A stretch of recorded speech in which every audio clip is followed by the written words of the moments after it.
Welcome. Today is Monday, August the 26th, and a tweet, who's surprised, has turned the market overnight from a big drop because of Friday's announcement after the market that the Chinese were going to reciprocate with tariffs.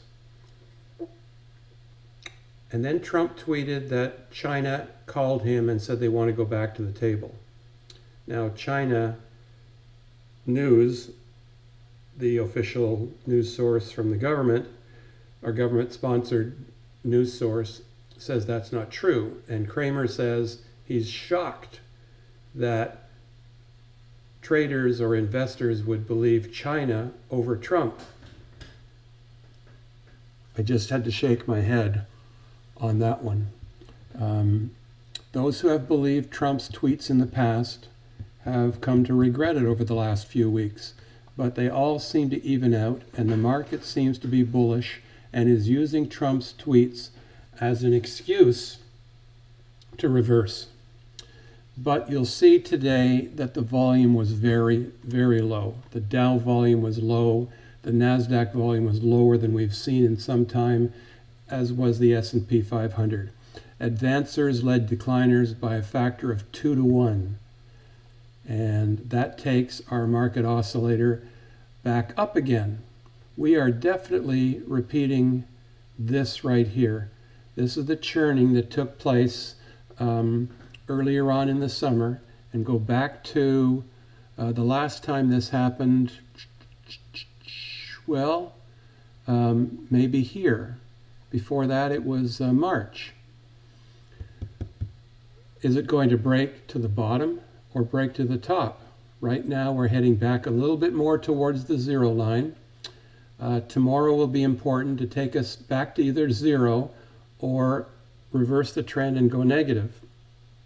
So let's see if the charts give us any clues. Well, the S&P 500 was stopped at the 50% retracement line of this move down. Move up from this point here of June the 3rd to this high of July 26th. We have made a 50% comeback after jumping off the 200 EMA and using the first neckline. I won't show you the first and the second because we've shown them many times in the previous 2 weeks. But we're still in this up channel trend, and we're back into floating in cloud territory.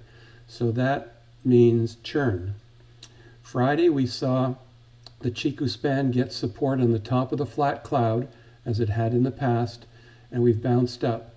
So we could be heading for resistance for the Chiku span on the 50 EMA, which tomorrow would put us right about here, which is above the 8 EMA. That's quite a jump, and I don't see that happening.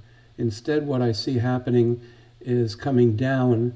I think the market's going to think overnight and be a little bit wary of Trump's tweet about China. Certainly the commitment hasn't been displayed in volume in the markets. Apple up 386, stopped at the 8 EMA, but the Chiku span broke above the 8 EMA and above this candle. So that's important for Apple to continue to use these candles as support to move upwards. So that's a good sign for Apple. If it can break the 8 EMA, it's going to get support from these candles. So the direction for Apple, I would think, is up. Let's go back to the market. The direction I believe the market is heading in is this. I really believe that. So I'm going to leave those arrows up and see if we're right as the days go on. Caterpillar finished a little bit up, but if this was really good news coming out of China, Caterpillar would have responded a little bit better. So would WDC. Let's see if we have Intel up here. We don't, and we don't have AMD either. But we didn't see those respond. So the chips at least WDC isn't responding. Whirlpool had nice response. Used the 8 EMA, the 200 EMA as support. So it came down and stopped on the 200 EMA and got its support. Friday, Ichiku used the 200 EMA to bounce on and broke through the 50 simple moving average. So what do we think is happening with Whirlpool? Sort of this stuff, but barring any further bad news. I'm just saying on a technical basis, this is what I would expect, but barring bad news or a tweet, for heaven's sake. Walmart, which I am out of, up $1.16, but I'm just glad to be out of it. If you keep a vertical for a couple of weeks, especially if it's a 2-month vertical, and it goes against you in 2 weeks, get out.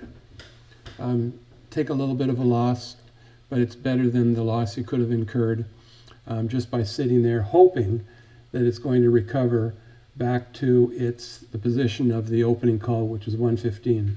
And I no longer think that Walmart will get back to 115. I'm not going to give any predictions on Walmart because I'm out of it. But the Chiku span shows resistance at the bottom of this candle, which not coincidentally, it's how the Ichimoku is predictive, is the top of the cloud. So let's say Walmart, let's do a prediction on Walmart. Let's say Walmart goes up to the top of the cloud. Come on, give me an arrow there. And then I think it's going to go down. So let's take this, which I wasn't able to draw, and let's just move it here. Let's say that's where we think Walmart might go. Have we covered everything? T is moving up quite nicely. T is our 6% dividend stock. And while we're talking about dividends, Whirlpool on the 20th, that was last Wednesday, and I missed it, but it just showed up on my TD Ameritrade.